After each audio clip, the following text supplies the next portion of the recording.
Aya basi nga tusokeddeko wano ku nteekateeka eri ku Freedom City ekivulu kino baali bakiyita party after party kyali nga 31 December ne 1 January ku Ero Beach. Omukulu gwe bayita ABITEX promotion yakirimu n'omukulu gwe bayita Emma promotion ze baali bakitegese ekivulu ekyo. Era kadde kano poliisi etandise okunoonyereza buli omu eyakirimu emabega. Omukulu wa ABITEX yakwatiddwa olunaku olwajjo okwongera okunoonyereza ku nteekateeka eno olw'obuzibu nti waliwo embeera eyaliwo nga 31 December zaali zigera kwera ssaawa 6. MC yavaayo n'ategeeza abali mu Freedom City nti muyinza okufulumako wabweru ne mulaba ku fireworks nga bwe tuyingira omwaka omujja. Kati mu mbeera eyo wabaawo akasambatuko olw'ensonga nti abamu baali baagala okufuluma, abamu nga tebaagala kufuluma. Kati be baalinnyalinnyaawo omuli abaana abato, ennamba gwe gy'owulirako esukka naawo mu nteekateeka eyo. Poliisi etegeeza nti abantu 10 be baali confirmed nti baafudde mu nteekateeka eyo, wabula omukulu gwe bayita Balamu ategeezezza nti abantu bo bakyali bangi. Omukulu ABITEX yakwatiddwa mu nteekateeka eyo basobole okuba ate nga bakola okunoonyereza mu nteekateeka eyo. Kigambibwa nti emiryango, omukulu ABITEX bamuwa ebisumuluzo bya emiryango mitono nnyo, era mu statement gyawadde olunaku olwajjo yalaze nti nannyini Freedom City yamuwa ebisumuluzo byali bitono ate nga enzigi zonna zaali zirina okuba ate nga zigguddwa.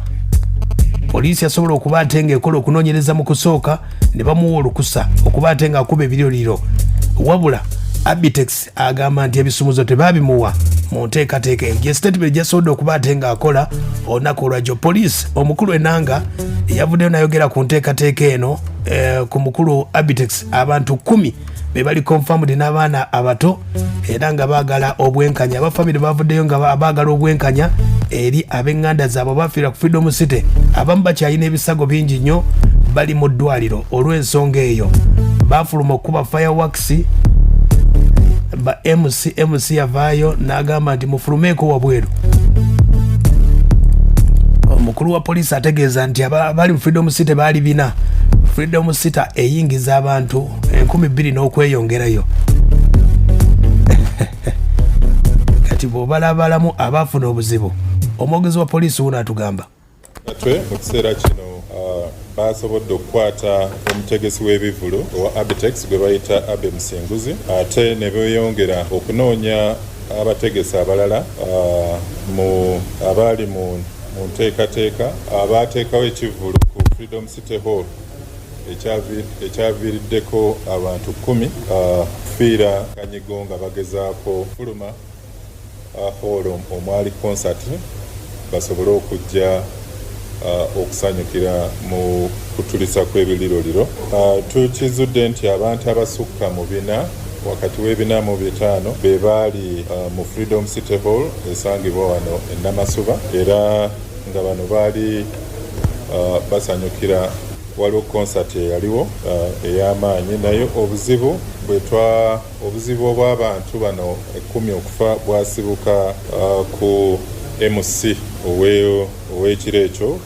Ono MC yavaayo n'alanga nti essaawa 6 zinaatera okuwera katugire tufulume tugende twetegereze oba tulabe ebiriroliro then oluvannyuma tulyoke tukomewo. Kino kyaviirako okupapa okw'amangu mu kiseera ekyo, abantu nga bagezaako okweyuna ka corridor akaaliwo basobole.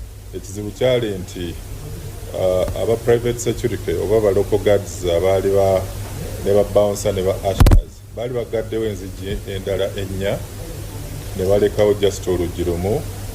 Abantu mwe baali bagezaako okulaba nga bafuluma mu bwangu, so abantu bangi beesanga nga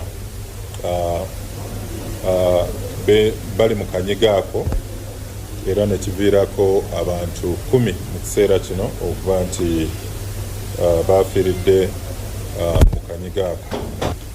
Ye mwogezi wa poliisi omukulu Enanga. Emboozi eno etambudde nnyo ku CNN ngirengeddeko ku BBC, emikutu mingi nnyo ekwetoola ensi yonna olw'akasambatuko ako obuzibu. Omukulu gwe bayita Balamu ayogedde ku mukulu gwa ABITEX.